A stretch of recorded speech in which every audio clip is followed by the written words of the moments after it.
Chapter 6. Good Work. "Good day, Priscilla," said Annie. "Good day," said Priscilla. She walked to them.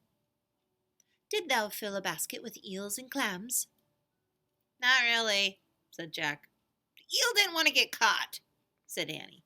"And the clams, they can live to be so old. We didn't think it was right to take their lives."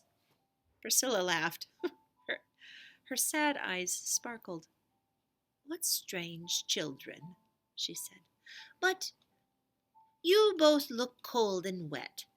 Would you like to come to my house and warm up by the fire?" "Yes," said Jack and Annie. They washed off their feet and pulled on their shoes and their stockings, and Jack picked up his bag. Annie picked up her empty basket. "Would thou like to put some of my corn and squash in thy basket?" said Priscilla. "Okay, thanks," said Annie. She took some corn and some squash from Priscilla's basket. "And perhaps thou would like to carry the pumpkin?" Priscilla said to Jack. "Sure," said Jack. "Sure," said Priscilla. "I mean, indeed," said Jack. He felt relieved. Now they wouldn't have to go back empty-handed. Jack wrapped his arms around the heavy pumpkin. Annie carried the basket, and they followed Priscilla back to the village. Pilgrims and the Wampanoag were gathering in a wide dirt street. Women were baking bread in the outdoor oven, and some boys were setting wooden planks on barrels to make tables. Mary, the little girl, was carrying a bucket of water. Squanto sat smoking a pipe with Chief Mossasat and Governor Bradford and Captain Standish. Jack hoped Mary wouldn't ask him about the clams and eels. He hoped Squanto wouldn't ask him about Captain John Smith, and he hoped the governor and the captain wouldn't ask him about their home. Jack hid his face behind a fat pumpkin. Priscilla opened the door to a small house that led Jack and Annie into a dark and smoky room. The only light came from one window and a fire. "Sit by the hearth," said Priscilla, "so your clothes can dry." "Where's the hearth?" Annie asked, looking around. Priscilla laughed again, shaking her head. "There, where the fire lies," she said. Jack put down the pumpkin in his bag, and Annie put down her basket. The hearth was so large, Jack could have stood in it. He and Annie got as close as they could to warm by the crackling fire. Several pots hung over the fire. Near the pots, a turkey was roasting on an iron rod. "The Thanksgiving turkey," whispered Annie. "Cool," said Jack. "The very first Thanksgiving turkey," he thought. "Would thou please stir the corn pudding while thou art drying?" asked Priscilla. She pointed to one of the pots. "Indeed," said Jack. Priscilla took a wooden spoon out of a jug of water near the hearth. She gave it to Jack, and he put it into the thick, bubbly pudding and stirred. "I must gather nuts," said Priscilla.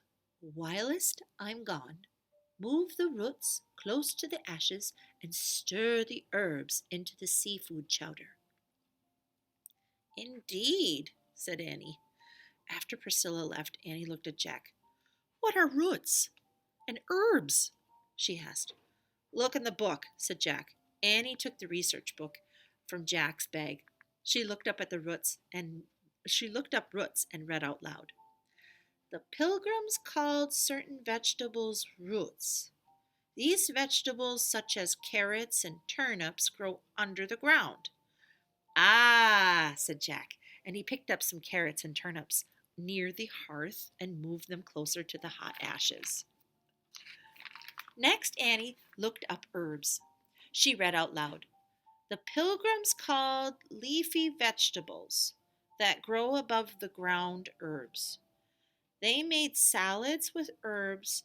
They used dry herbs to flavor soup and seafood chowders.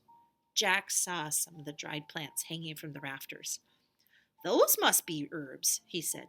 Annie broke off a leaf and sniffed it. That smells good, she said. She leaned close to one of the pots. And that must be for the seafood chowder. It smells like the ocean.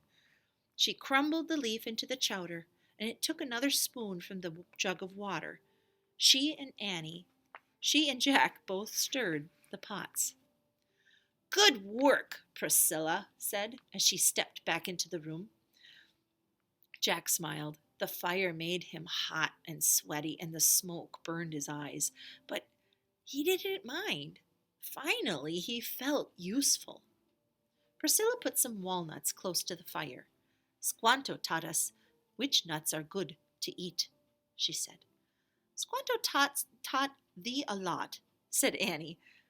He saved our lives, Priscilla said quietly. Last winter we were so cold and hungry, half of our people died. Annie gasped. How? She said. Sickness, said Priscilla. Fever took my mother and my father and my brother. Her eyes were bright with tears. No one spoke. The sound of the crackling fire filled the room. Then Annie put her arm around Priscilla. We're so sorry, said Annie. Yes, we are, said Jack.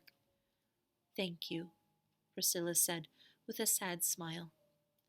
'Twas a terrible winter, but we never gave up hope. And now, God be praised, we have a good harvest, and we have peace with our neighbors. In the glow of the firelight, Priscilla was beautiful, Jack thought. Not only was she kind, but she was incredibly brave as well. Come, she said, wiping her tears and her eyes as she stood up. Something special is about to take place. Would thou like to watch? Sure. Indeed, Annie said. She and Jack jumped up and followed Priscilla outside.